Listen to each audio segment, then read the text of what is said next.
Bonjour à tous, ici au Salon du Cheval d'Angers, le public, mais aussi les gens qui nous regardent en direct en ce moment, des milliers dans le monde entier. Hein. Non, c'est parce que c'est pour la déstresser un petit peu. On va parler un petit peu écurie active, aménagement des terrains, des sols, etc. avec notre intervenante de cette conférence. On enchaînera à 12h30 avec une émission en direct avec plein d'invités, notamment les gagnants des étoiles équestres qui viendront sur le plateau nous expliquer un petit peu leur soirée. Mais pour l'instant, on va commencer donc avec Claire-Marie Levaillant de Equus Paradise. Merci Claire-Marie d'être avec nous. Merci. On va commencer par faire les présentations. Racontez-nous un petit peu qui vous êtes, d'où vous venez, ce qu'est Equus Paradise. On commence par les fondamentaux. Oui, donc moi je m'appelle Claire-Marie Levaillant, je suis basée du côté d'Orléans et j'ai créé Equus Paradise il y a 1 an déjà. Le but de mon entreprise, c'est d'accompagner au quotidien les porteurs de projets, donc que ce soit des particuliers qui ont des chevaux chez eux ou des projets plutôt professionnels, des écuries de propriétaires, des élevages. Les centres équestres, ça commence à arriver. Donc voilà, je les accompagne dans l'aménagement de leur espace, la gestion de leur quotidien finalement avec leurs chevaux pour qu'ils puissent trouver les meilleures solutions dans l'aménagement de leurs prairies, de leurs écuries. Donc voilà, on travaille au quotidien là-dessus en prenant en compte aussi l'environnement et finalement le contexte de chaque projet. Chaque projet est unique, on ne peut pas faire un copier-coller de son voisin, on travaille comme ça. Il n'y a pas une recette miracle qu'on multiplie à l'infini, ça ne marche pas ça. Non, malheureusement. D'où est venue un petit peu l'idée de ce projet, la genèse de Equus Paradise? Je crois qu'on en a un petit peu parlé en préparant cette conférence. Cavalière aussi, et les ingénieurs, je crois. Donc vous avez voulu mêler un petit peu les deux, c'est ça? Oui, tout à fait. Alors j'ai un parcours en plusieurs étapes, on va dire. Déjà cavalière depuis mon plus jeune âge, plutôt axé même compétition. J'ai fait, par exemple, sport-études équitation. Je voulais vraiment être cavalière professionnelle. Bon, voilà. Et pas trop tard, hein. C'est l'avantage de ce sport, c'est que ça peut venir beaucoup plus tard. Hein. C'est vrai. Voilà. Du coup, en fait, suite à cette expérience de compétition, de sport, j'y ai pas trop trouvé finalement goût et j'ai arrêté totalement l'équitation pour me consacrer à des études d'ingénieur. À ce moment-là, j'étais très intéressée par tout ce qui est construction, climat, environnement. Donc j'ai commencé par une année de prépa maths sup. Bon, c'était un petit peu trop haut niveau pour moi. Faut bosser en maths sup, hein. Oui, ça je confirme. Voilà, donc je suis partie en génie civil, construction durable pendant 2 ans. Après, j'y ai pris goût, j'ai voulu continuer mes études. Je suis partie en école d'ingénieur, j'ai fait l'INSA en spécialisation énergie, risque et environnement. Et j'ai commencé à travailler, j'ai eu des expériences intéressantes. Jusqu'aujourd'hui, je travaille encore à l'ADEME, par exemple, qui est l'agence de la transition écologique. Et alors, pour continuer sur mon parcours, c'est un petit peu long, désolé. C'est bon signe, c'est riche. Entre-temps, j'ai eu la chance d'avoir eu ma première jument pendant que j'étais en école d'ingénieur, finalement. Et donc, avec cette expérience-là, j'ai pu mettre ma jument dans une pension et redécouvrir finalement que le milieu du cheval, c'était pas seulement du loisir, mais il y avait l'environnement du cheval et j'ai fait le pont en fait entre l'environnement du cheval et ma passion. Et au fur et à mesure, j'ai pu rencontrer pas mal de personnes, des super rencontres qui ont vraiment été décisives dans ma vie, notamment la pension où j'ai été pendant 3 ans, donc c'est le Salis Paradise pour citer. Là, j'ai vraiment pris la dimension totale de ce que c'était un aménagement équestre qui était vraiment sur tous les aspects riche et complet. Voilà, donc j'ai partagé ça sur les réseaux sociaux. Quand j'ai pu acheter ma maison notamment, j'ai aménagé pour mes juments leur espace. J'ai beaucoup partagé toutes mes petites expériences, mes essais, mes erreurs aussi. Et de fil en aiguille, j'ai accompagné des gens dans leurs projets à eux, jusqu'à me dire, mais en fait, ça peut être un métier. Et c'est comme ça que ça a démarré il y a 1 an. D'accord. Alors, concrètement, on a un projet où on va faire plusieurs cas pratiques. Je suis un centre équestre, j'ai envie de changer un petit peu parce que je suis un centre équestre, je veux dire classique comme on en voit le plus avec les chevaux au box, des box assez réduits parce que l'espace n'est pas forcément infini. On vient vous voir et on vous expose ce qu'on a envie de faire et là vous amenez votre connaissance du domaine. Oui, c'est tout à fait possible de travailler comme ça, dans le sens où parfois il y a même des centres équestres, ça fait une vingtaine d'années qui peuvent fonctionner sur un modèle et ils veulent passer à autre chose, ils veulent tout redéfinir, mais ils ont une base qui est existante. On travaille avec cette base-là parce que déjà, il faut prendre en compte le budget des personnes. On ne peut pas tout casser de toute façon, voilà. C'est ça en gros généralement. Ouais. Donc à ce moment-là, moi, les écuries comme ça, je vais les accompagner en faisant un diagnostic sur place, ça dure au moins une bonne demi-journée. En fonction de la taille du projet, on adapte. Et on discute du contexte du projet, de la vision future qu'ils aimeraient avoir de cette future écurie. Et on trouve les solutions par rapport au contexte du terrain. Donc en fonction de la zone géographique, on ne peut absolument pas faire la même chose dans tous les espaces. On n'a pas la même production d'herbe, on n'a pas les mêmes contextes de sol, l'impact météorologique aussi qui est à prendre en compte. Et puis aussi, au niveau des chevaux, on peut avoir beaucoup de diversité, des pathologies à prendre en compte. Donc parfois, c'est un vrai casse-tête, mais on arrive à trouver des compromis pour tout le monde. Alors, votre champ d'action, il est sur, mettons, les box, sur les écuries, mais aussi sur les paddocks, sur les sols, sur l'environnement, les haies, etc. C'est très large ? Oui, alors j'ai une passion aussi pour tout ce qui est régénération des paysages. Donc, si je peux aider en fait des écuries non seulement à aider dans le bien-être de leurs chevaux et leur bien-être aussi en tant qu'humains, mais aussi de recréer des espaces agréables pour tout le monde et qui peuvent accueillir la biodiversité. Donc tout ce qui est plantation de haies, d'arbres, ça c'est aussi ce que j'aime beaucoup faire et ça fait partie de mes accompagnements aussi. Et la gestion de prairies aussi qui est très importante et qui, en plus avec les enjeux futurs climatiques, est vraiment un gros sujet. Et là, il y a vraiment besoin d'aide au niveau des porteurs de projets. Justement, ce changement climatique, on l'a évoqué lors de la première conférence ici vendredi avec Guillaume Henry. C'est quelque chose qu'il est aujourd'hui important de prendre en compte, de se projeter un petit peu au-delà des 2-3 années à venir, parce qu'on sait que tout s'accélère de façon considérable ces dernières années.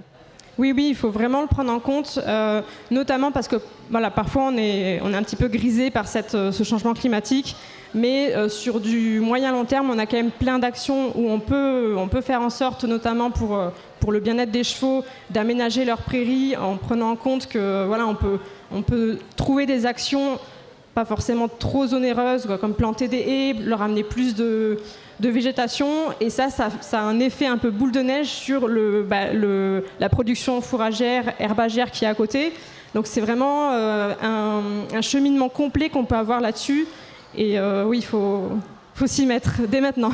Alors on va pas faire une liste exhaustive, mais de quoi a besoin un cheval pour être bien dans une écurie ? Oui, là on va parler en cas général. On va extraire tout ce qui est un peu inhabituel.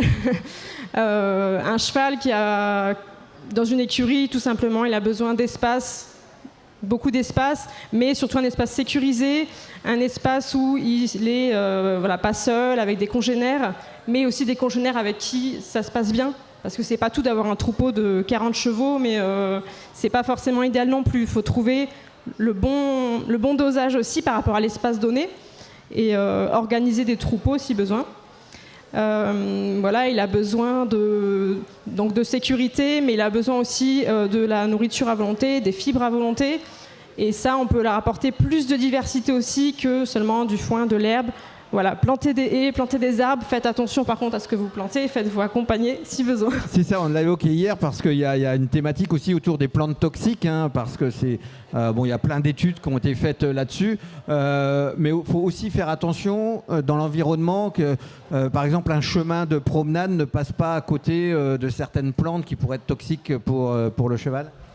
Tout à fait. Et moi, dans mes accompagnements, je prends en compte justement lors du diagnostic de qu'est-ce qui peut être à risque, comment on peut trouver le compromis, parce que le but, c'est pas de raser la belle forêt de chênes qui est à côté, par exemple, mais il y a des moyens de trouver des solutions pour gérer ces espaces-là.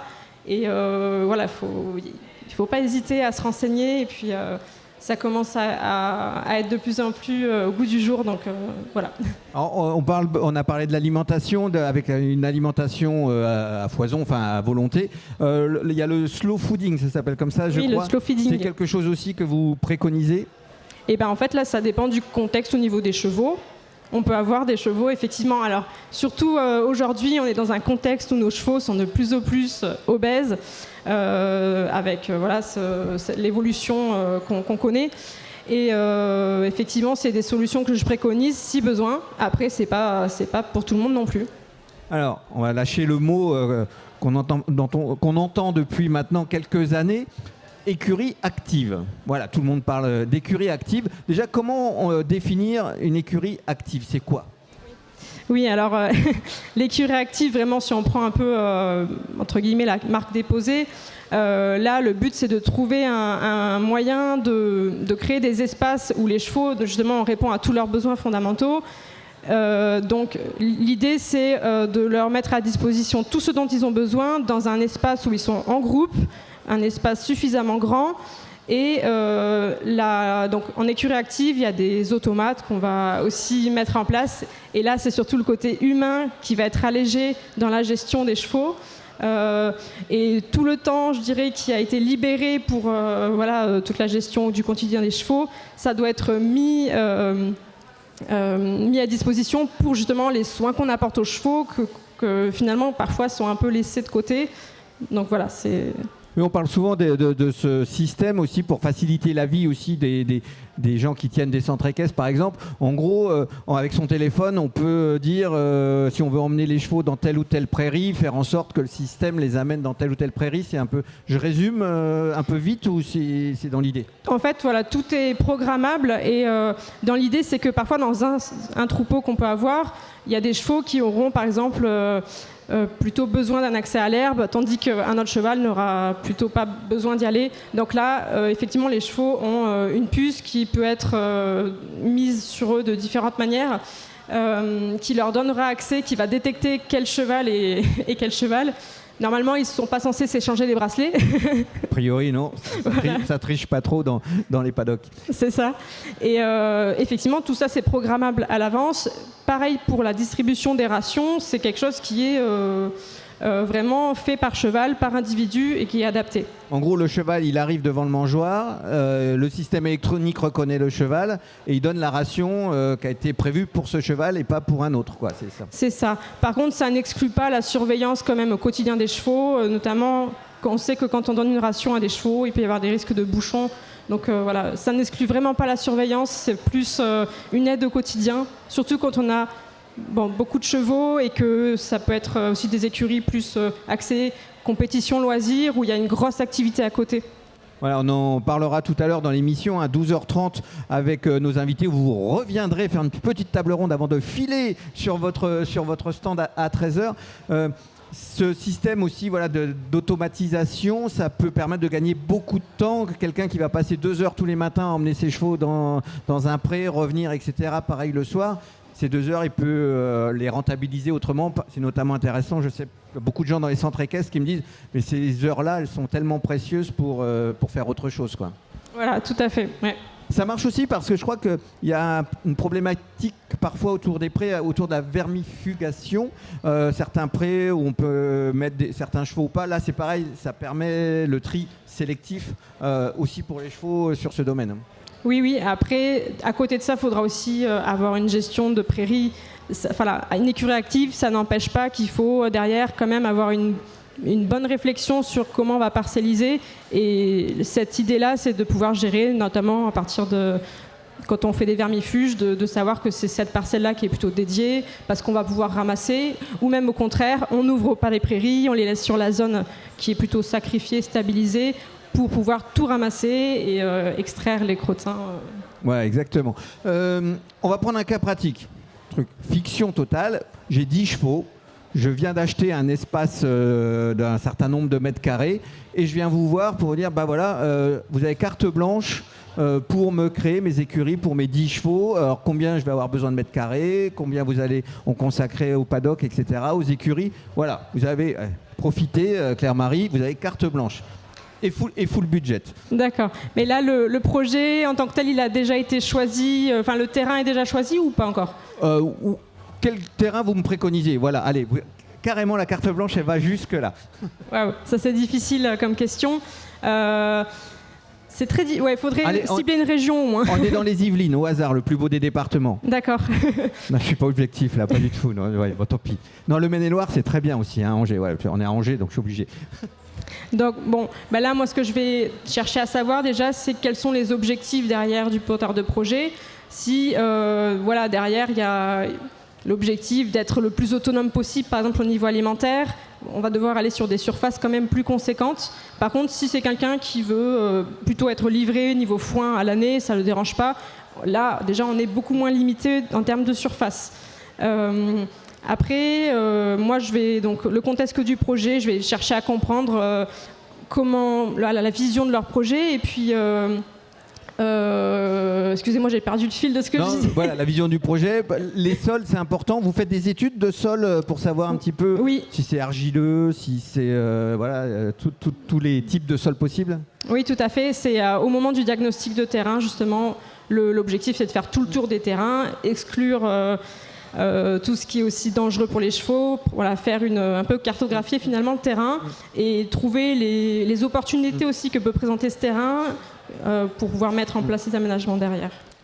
Mes box, combien de mètres carrés pour que mon cheval il soit super cool et super bien?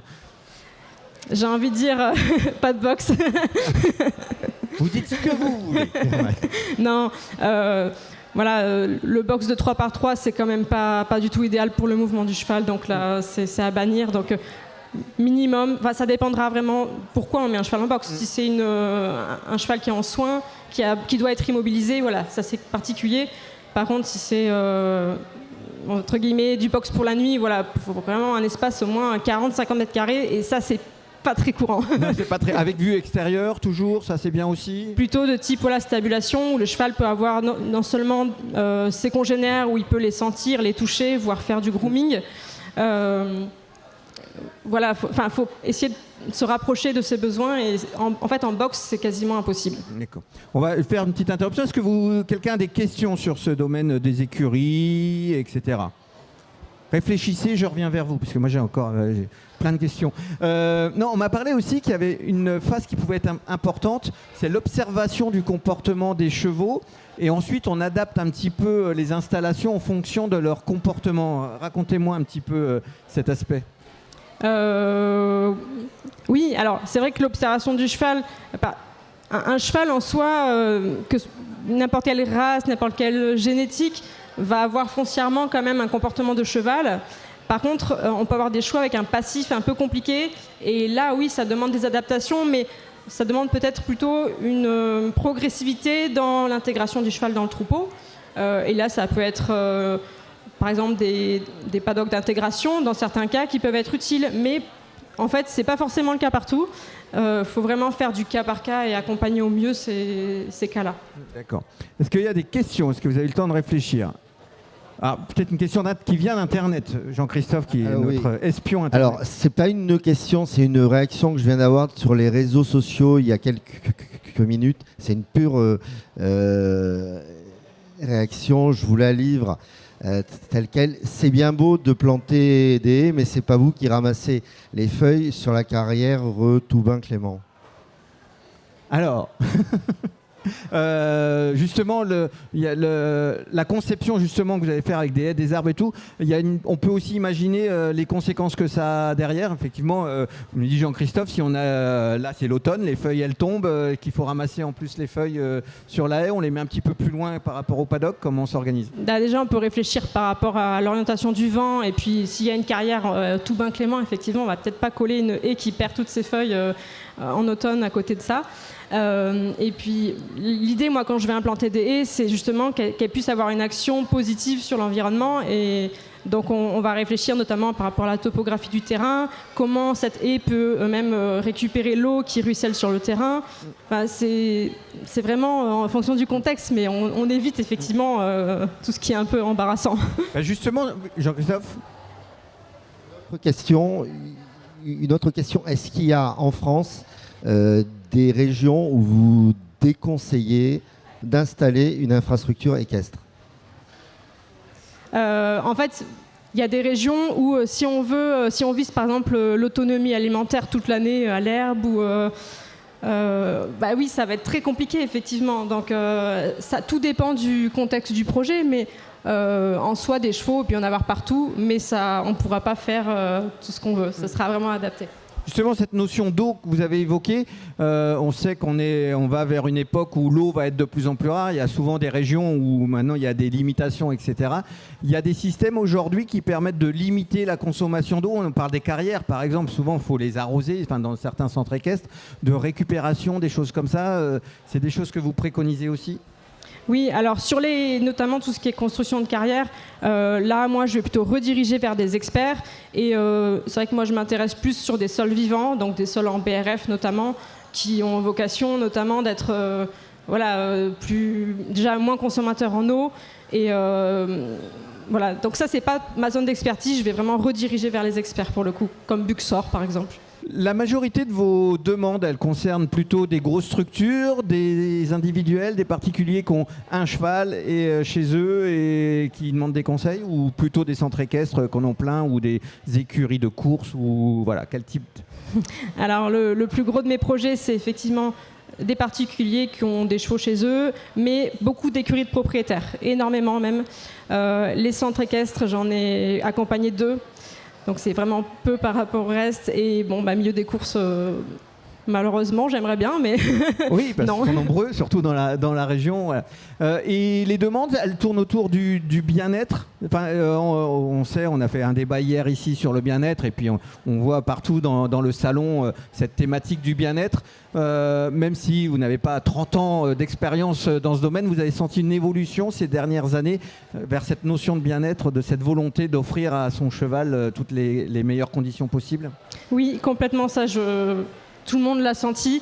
Par contre, quelque chose qui est peut-être un petit peu moins ressorti, c'est que prenez soin aussi de vous en tant qu'humain, parce que il y a des super projets qui sortent effectivement en tant qu'écurie, Paddock Paradise, équipiste, etc. Par contre, il y a des gens qui sont encore en difficulté, qui donnent corps et âme dans l'entretien de leurs écuries, et qui malheureusement délaissent un peu le côté passion, voire même sont trop fatigués pour faire quoi que ce soit. Donc j'ai vraiment envie aussi et à cœur d'accompagner aussi l'humain dans ces projets-là. Le bien-être, il n'est pas que pour l'animal, mais aussi pour son cavalier. Concrètement, où est-ce qu'on vous trouve? Parce qu'on arrive bientôt à la fin de cette conférence. Restez. Voilà, on a une question. Alors j'ai une question. Vous avez un peu la même vision que le label Écuresse. Est-ce que vous travaillez des fois avec ou pas du tout? Non, je les connais, mais j'ai pas, malheureusement, pas encore, peut-être un jour. Justement, oui, c'est un marché où la concurrence, là, elle augmente. C'est témoin de cette évolution vers cette volonté de bien-être.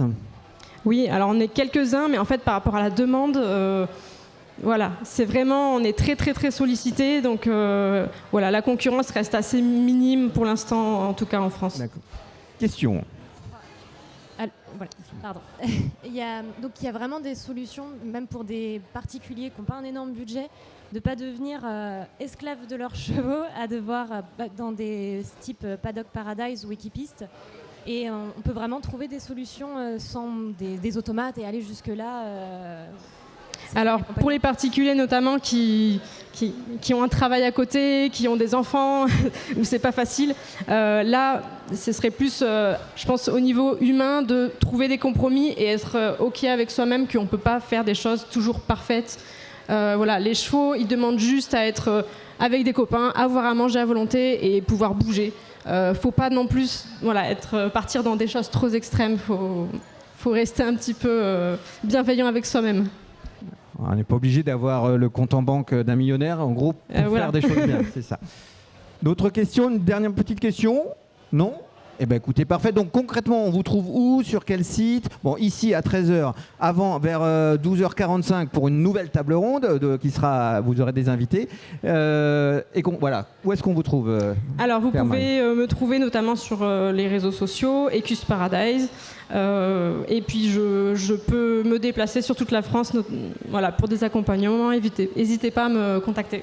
Voilà, eh ben merci beaucoup à Claire-Marie Levaillant, notre invitée, qu'on va retrouver dans quelques instants, parce qu'il y a l'émission télé, enfin on va pas exagérer non plus, l'émission du Salon du Cheval d'Angers qui commence dans 1 minute, avec des invités, notamment les gagnants des étoiles équestres hier, qui viendront nous raconter un petit peu leur folle soirée. Merci beaucoup, et nous, on enchaîne sur notre émission du Salon du Cheval d'Angers. Merci.